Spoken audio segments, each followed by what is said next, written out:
You talked about knee-jerk policy reactions from politicians and the media. And then you say, who are not scientists or engineers. And you say this problem will be solved in the end by scientists and engineers, but we're not listening to them.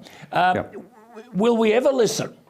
Well, this is the great question, isn't it? I mean, Frank Ferruti, one of the people I have on those conversations, He said to me, you know, the old divide between left and right is almost meaningless. And I hope I'm not putting words in his mouth here. But what he seemed to be saying was the split now is between people who follow the heart all the time without balancing it with this, and those who, in their time-honoured way, go after reason, the data, calm debate, vigorous debate, nothing wrong with that, and avoid personal attacks. But we don't get any of that in the West. Let's not single out our country. Yes. It's a Western problem. It is a Western problem. You've had a lot to say about global order and your concern and mine that we're inculcating in our young people that they will inherit such a nightmarish culture that it's not worth defending.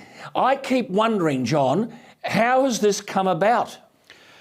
Oh, look, I think the answers to that, I don't think they are so hard to find. You really have got an enormous movement called cultural Marxism, which began in Frankfurt in Germany in the 1920s. Academics frustrated that the working parties were not rebelling the way they were meant to. What do we do? Why aren't they? Well, it's the institutions that hold society together. It's family, it's the courts, it's the judicial systems, it's the parliaments, it's the churches, it's the education system. Let's get into them and undermine them.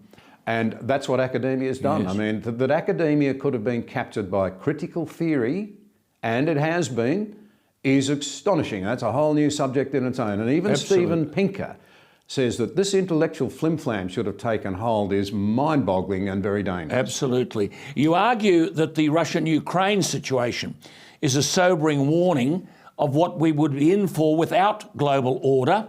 And you quote Thucydides, often regarded as the father of scientific history, an Athenian historian who lived until about 400 BC, who said, the strong do what they want and the weak suffer what they must. And you say that China now seeks to overthrow this global order in our region and that no country will pay a higher price in terms of the loss of its way of life, should China succeed, than Australia. John Anderson, former Deputy Prime Minister, are we sufficiently prepared to meet this challenge? Do we even understand it? Emphatically not. I love history. We were ready for the First World War. Little country, 4.5 million, geared up, got a first-class navy, it secured the homeland. We were not ready for the Second World War. My father was in the 9th Division in the Middle East. He nearly lost his life. Australia was woefully unprepared. We didn't even have submarines to tackle the submarines that the Japanese were using, and the Germans, on our coastline. We were ready in the Cold War. It didn't turn into a hot war because the West believed in itself and we had strong leadership and military capability. This time around, you know, we've not so much been asleep at the wheel as comatose.